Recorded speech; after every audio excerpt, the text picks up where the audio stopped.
Silverstone, the home of British motorsport, and supporting the most prestigious event in the British calendar, the Shell British Grand Prix, is the Dunlop RAC British Touring Car Championship. Most of the spectators have come by car, and that's why this is a championship that's gone from strength to strength throughout the year. A capacity grid for this sixth round. It's the debut of the M3 BMW, and we asked driver Frank Sittner what's so special about the car. Taken as a Class B car, obviously the engine is incredibly powerful for a production 2.3 litre engine, and the car's handling is exceptionally good. It's the most sophisticated saloon car really on the circuit. It really just is very quick through corners, very quick under braking, puts the power down very well. Everything's good about it. It's just a marvellous car.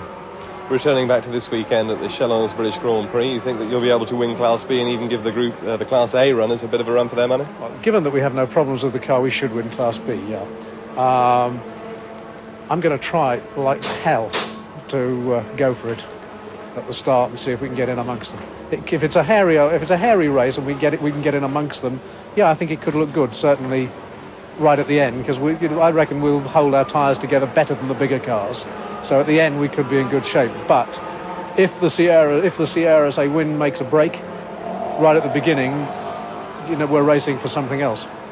When you've made your return to the British Touring Car Championship and you've taken practice rather by storm, you're quickest by a second, are you pleased to be back? Yes, it's nice. It's like being back home again. It's, 3 years ago since I did a Grand Prix meeting in a touring car in England, so yeah, I'm very, very pleased at the moment. The Dunlop British Touring Car Championship got off to a bit of a shaky start at the start of the season. Things are starting to look a lot better now. Would you like to compete in more rounds? I'd like to. I don't think it's just the Dunlop Championship that got off to a shaky start, to be honest, because of the uncertainty of the world with the European Championship as well. I think it reflects on touring cars worldwide, or it has done the last 6 months. It's getting stronger. The World Series and the ETC seems to have strengthened up anyway. So hopefully the same will happen here. Returning to the race, as we said, you're a second quicker. Do you think you can see off everybody else in the race? I don't know. I think for a driver to start thinking, oh, well, this one's going to be easy, that's a stupid thing to do. It certainly isn't going to be easy. There's 3, possibly 4 cars that, if they run strong, could win it. Anything can go wrong. I know it's only 15 laps, but it's still 15 laps of competitive racing. No, we're confident that we stand a good chance, obviously, but no, we'll wait to the end before we get too cocky. And so to the grid with Wyn Percy, the 42-years-old Weymouth garage owner, in pole position with the Sierra Cosworth, and Dave Brodie in the privately owned Mitsubishi Starion, second fastest, and next to him Tim Harvey carrying an in-car camera with the Estelle Rover Vitesse. On road 2 at the grid, Dennis the Menace Leach, position number 4 for the West Country garage owner with the Rover Vitesse. Then it's fearless Frank Sittner with the M3 BMW, one of the foremost BMW agents in the country. Top Class B qualifier on its first run. Pete Hall with the Sierra Cosworth completing the ICS team. Graham Good next up with his Listerine Sierra Cosworth, self-prepared as usual for the championship. And then the Holden Commodore of Mike O'Brien, hoping to win honours in Great Britain as in Australia. The challenge of Rover is not over. Dave Carvell next up with his Rover Vitesse, and completing the top 10, Graham Scarborough with his similar car. In-car now to one of our 2 in-car cameras in this race, in the hands of the reigning champion, Chris Hodgetts with the Toyota. And away they go on their warming-up lap. As far as Chris Hodgetts is concerned, his main problem is that Toyota had the new front-wheel drive Corolla in the hands of Tiffany Dell.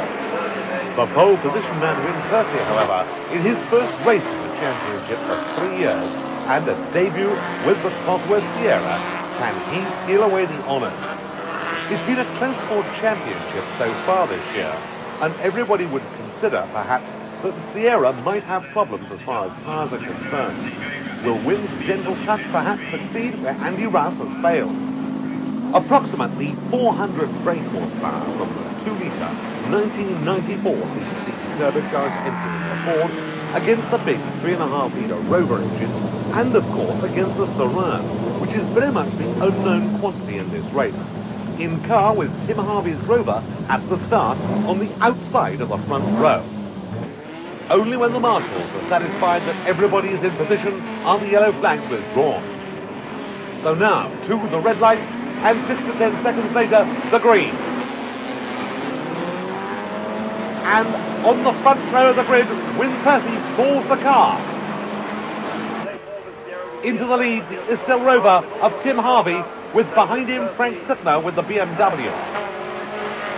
Mitsubishi next up, and Percy, after a terrifying wait there on the grid, is away, but some places down. Out of Maggots and into Beckett's, Tim Harvey leads with the Rover. In second place, Frank Sittner with the BMW. In third place, the Mitsubishi Starion there, holding on Dave Brody.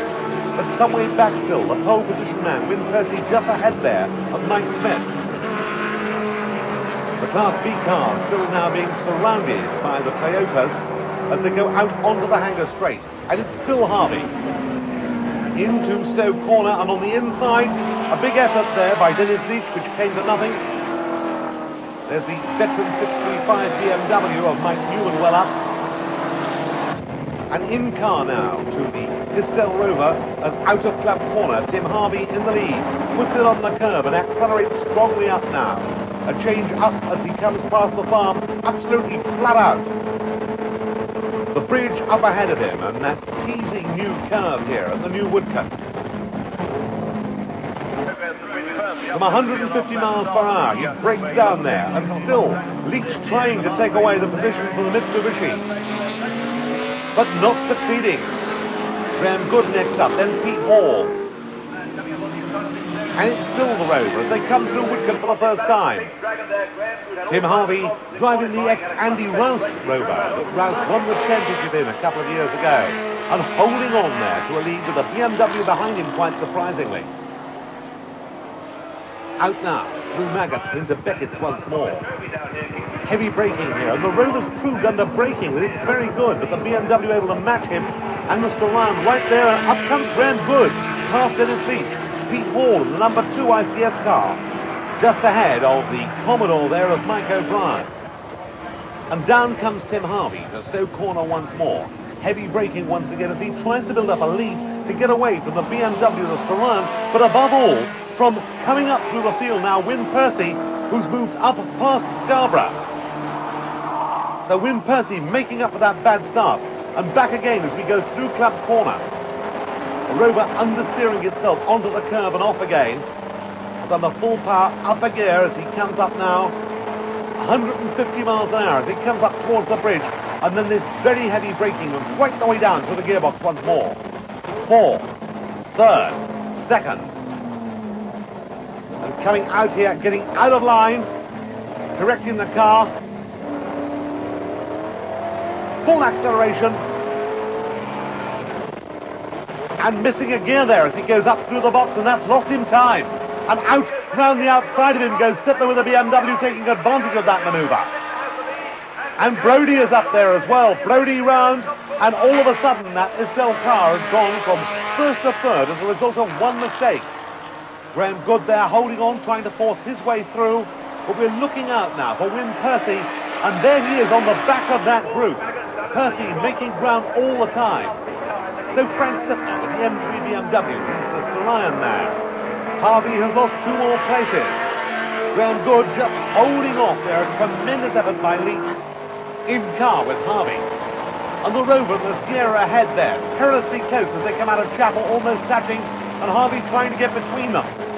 But back in the lead on the outside there, the Starion trying to go round the outside of the BMW, but there's not room, and Sittner holds him off. A tremendous race between these 2 leading cars, but still we're looking out for Win Percy, who's moved up very rapidly. Brody on the outside, Sittner on the inside, and Sittner still holding on to his lead.